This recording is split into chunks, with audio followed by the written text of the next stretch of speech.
जरा सोचिए, अगर आपकी जिंदगी एक लूप में फंस जाए और आपको एक ही दिन को बार बार जीना पड़े, ऊपर से कुछ खतरनाक लोग आपकी जान के पीछे पड़े हैं। कुछ ऐसा ही हो रहा है रॉय के साथ। वो एक ही दिन को न जाने कितनी बार जी चुका है, इसलिए पहले से ही जानता है कि आगे क्या होगा। हर सुबह वो न सिर्फ इस एक हत्यारे से निपटता है, बल्कि हर रोज हेलीकॉप्टर में एक आदमी मशीन गन लिए उसे गुड मॉर्निंग बोलने पहुंच जाता है, जैसे रॉय भैया ने चाकू फेंक के मार दिया। इस सब के बीच वो अपनी एक्स वाइफ की फोटो को निहारने लगा और फ्लैट में ब्लास्ट होने से ठीक पहले रॉय खिड़की से कूदकर सीधा एक ट्रक पर लैंड हुआ। वैसे हर बार ऐसा नहीं होता, कभी कभी ट्रक भी रॉय पर लैंड कर जाता है। इसके बाद हर रोज वो एक आदमी से उसकी कार छीनता है, जो हर रोज चिल्लाता है, कोई बचाओ, मेरी गाड़ी छीन रहा है ये आदमी। वहाँ से जल्दी निकलने के चक्कर में वो गाड़ी तेजी से भगा रहा था और फिर ये हुआ। इसके बाद स्क्रीन पर लिखा आता है अटेम्प्ट 79, मतलब रॉय अब तक इस दिन को 79 बार जी चुका है। इसके बाद रॉय को इतना तो समझ आ गया था कि कोई तो उसे मारना चाहता है, मगर क्यों ये नहीं पता। कभी रास्ते में कुछ औरतें उसे गोली मार देती तो कभी एक बौना उसे बम से ही उड़ा देता। ग्वान येन नाम की एक तलवारबाज लड़की हर बार उसे मारने से पहले अपना नाम बताती थी। इसके बाद उसका एक हमशक्ल भी था जो उसकी जान के पीछे पड़ा था। रॉय को भरोसा था कि उसकी एक्स वाइफ जेमा उसके सभी सवालों का जवाब दे सकती है, तो उसने जेमा को कॉल लगाया, मगर कॉल उसके बॉस वेंटर ने उठा लिया, जिसके पीछे एक बहुत ही भड़कीली सी मशीन थी। उसने ये भी बताया कि जेमा की तो कल रात को ही एक एक्सीडेंट में मौत हो गई, यानी उसका टाइम लूप शुरू होने से पहले ही जेमा मर चुकी थी।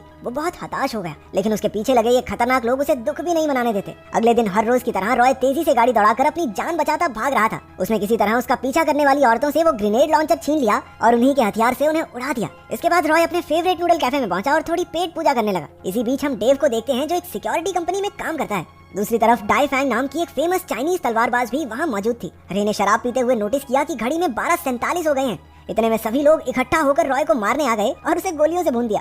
इसके बाद हमें रॉय के टाइम लूप में जाने से पहले का दिन दिखाया जाता है। वो अपनी एक्स वाइफ के ऑफिस में सिक्योरिटी डिपार्टमेंट ज्वाइन करने के लिए अपना रिज्यूम देने गया था। पता चलता है कि सिक्योरिटी की जरूरत ऑफिस वालों को नहीं, जेमा को है। जेमा ने अचानक से रॉय के सर से कुछ बाल काट लिए। उसका व्यवहार बड़ा अजीब सा लग रहा था। उसने रॉय से पूछा कि क्या उसे उसका भेजा हुआ जन्मदिन का तोहफा मिल गया था। जेमा ने रॉय के गले लगकर उसके कान में कहा कि वो ओसाइरिस वर्ड को याद रखे। तभी 3 गार्ड्स वहाँ आ पहुंचे और उन्होंने रॉय को बाहर भेज दिया। उसके जाने के बाद जेमा के बॉस वेंटर ने उसे धमकाते हुए कहा कि वो जिस चीज पर काम कर रहे हैं वो एक टॉप सीक्रेट प्रोजेक्ट है और वो अपने पुराने आशिकों को ऐसे ही अंदर नहीं बुला सकती। रात के तकरीबन 3 बजे रॉय एलिस नाम की एक लड़की, जो कि पेशे से एक डेंटिस्ट है, उसके साथ एक बार में बैठा था। एलिस के बाथरूम में जाने के बाद बारटेंडर ने बातों बातों में उससे कहा कि वो इस लड़की के साथ मौज मस्ती भले ही कर ले, लेकिन उसकी आंखों में प्यार किसी और के लिए है। इतने में उसे जेमा का फोन आया। वो रॉय के बालों के सैंपल के साथ कुछ कर रही थी। उसने रॉय से कहा कि उसे उसकी मदद चाहिए उस चीज में जिसमें वो सबसे अच्छा है। ये कहकर वो मशीन की तरफ चल पड़ी। क्योंकि वेंटर और उसका सिक्योरिटी हेड ब्रेट सब कुछ सुन और देख रहे थे, तो वेंटर ने जेमा को पकड़कर उसके पास लाने का ऑर्डर दिया। अगले दिन सुबह जब रॉय उठा तो लूप शुरू हो चुका था। उसने जेमा के कहे मुताबिक उसका दिया हुआ जन्मदिन का तोहफा ढूंढा। वो आइसेट और ओसाइरिस नाम की एक किताब थी, लेकिन इससे पहले कि वो उसे पढ़ पाता, हेलीकॉप्टर में बैठकर मशीन गन वाले भैया आ गए और रॉय की गेम कर दी। लेकिन अब रॉय की लाइफ सैमसंग के पुराने फोन की तरह बार बार रिस्टार्ट हुए जा रही थी। कभी कोई मार देता तो कभी कोई। फास्ट फॉरवर्ड करके हम फिर से वर्तमान समय में पहुंचे। रॉय किसी तरह बचता बचाता जेमा की गिफ्ट की हुई किताब के साथ एक अंडरग्राउंड गेमिंग स्टोर में चला गया। किताब पढ़कर उसे पता चला कि आइसेट ओसाइरिस नाम के एक इजिप्शियन लीडर की पत्नी थी। किताब के आखिर में जेमा ने लिखा था कि समय किसी के लिए नहीं रुकता। रॉय को इस किताब में कुछ भी काम का नहीं लगा। अचानक से उसकी नजर अपने बेटे जो पर पड़ी, लेकिन जो को ये नहीं मालूम था कि रॉय ही उसका बाप है। क्योंकि उसे अपने बेटे के साथ समय बिताकर अच्छा लग रहा था, तो उसने सोचा कि चलो इसे पिज्जा खिला के लाते हैं। वहाँ से बाहर निकलते ही रॉय ने नोटिस किया कि सामने घड़ी में 12:50 हो गए थे और ये पहली बार था कि रॉय इतनी देर तक जिंदा रहा। मगर तभी वहाँ गैंग की एंट्री हो गई और वो समझ गया कि वो ज्यादा देर तक जिंदा सिर्फ इसलिए रहा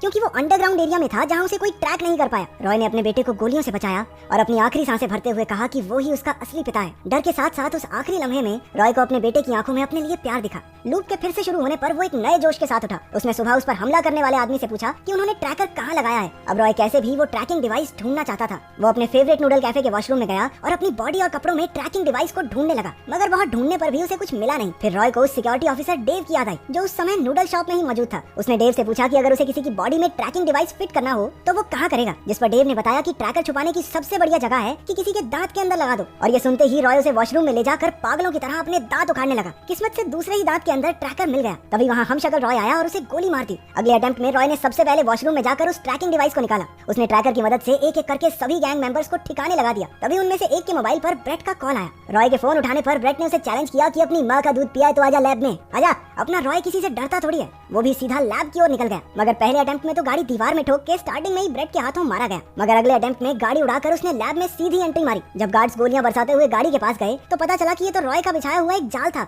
गार्ड्स के पास पहुंचते ही उसने गाड़ी में रखे एक्सप्लोसिव्स फोड़ दिए। उसने हमशक्ल रॉय को ठिकाने लगाकर उसका सिक्योरिटी बैज भी ले लिया। पहले तो उसका सिक्योरिटी बैज काम नहीं करता और बाद में जब उसने जुगाड़ से लिफ्ट खोल भी ली तो बाहर ब्रेट और उसके आदमी गश्त लगाए बैठे थे, तो उसने खुद को ही गोली मारकर दोबारा से ट्राई करने का फैसला किया। अपने अगले अटेम्प्ट में रॉय पहले से ही जानता था कि वो लोग लिफ्ट खुलने मिलने पर उसका इंतजार कर रहे होंगे, तो वो साइड से गया और सबको खत्म कर दिया। आगे चलकर उसका सामना ग्वान यिन से हुआ, जो कि बहुत खतरनाक तलवारबाज है, पर रॉय के पास तो बंदूक है। लेकिन जब उसने ट्रिगर दबाया तो पता चला कि बंदूक खाली थी। ओवर कॉन्फिडेंस के चक्कर में रॉय भैया मारे गए। रॉय ने बहुत बार उसे हराने की कोशिश की, लेकिन वो ग्वान यिन से नहीं जीत पाता और वो हर बार उसे एक ही बार में खत्म कर देती। एक अटेम्प्ट में वेंटर ने उसे जिंदा पकड़ लिया और मारने से पहले अपने टॉप सीक्रेट प्रोजेक्ट के बारे में बताने लगा। दरअसल जो मशीन हमने देखी थी उसका नाम है ओसाइरस स्पिंडल और उसमें ताकत है इतिहास को बदलने की। असलियत में जो भी उसके साथ हो रहा था उसकी वजह ये मशीन ही थी। जेमा ने बिना वेंटर को भनक लगे रॉय के बालों के इस्तेमाल से उसके डीएनए को मशीन में डाल दिया था और ये बात साफ थी कि वेंटर को इस बात का कोई आइडिया नहीं था, क्योंकि फिर वो रॉय को ये सब क्यों ही बताता। रॉय ने जेमा की उसके जन्मदिन पर दी हुई किताब को फिर से पढ़ा और वो समझ गया कि जब तक उसका डीएनए मशीन में मौजूद है उसे कोई नहीं मार सकता।